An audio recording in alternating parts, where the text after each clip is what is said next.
Guys, nakita ko dito si Francis Leo Marcos sa harap ng bahay namin. Ito po siya, oh. Opo. Ganito ka si Francis Leo Marcos, masipag sa umaga. Yan, nagbi-business. Yan, sa gabi pre. Tapos sa gabi pre, nagba-vlog ka na, di ba?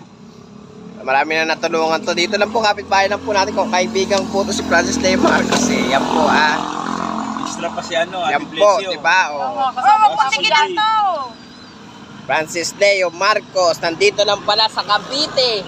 Kaya kung gusto nyo makita, punta lang kayo dito sa amin. Sa Gentry Manggahan, Sunshine Village. Francis Leo Marcos. Yan po Please subscribe. Yan po. Yan. Ganyan po kasipag, kaya marami mo natutulungan si Francis Leo.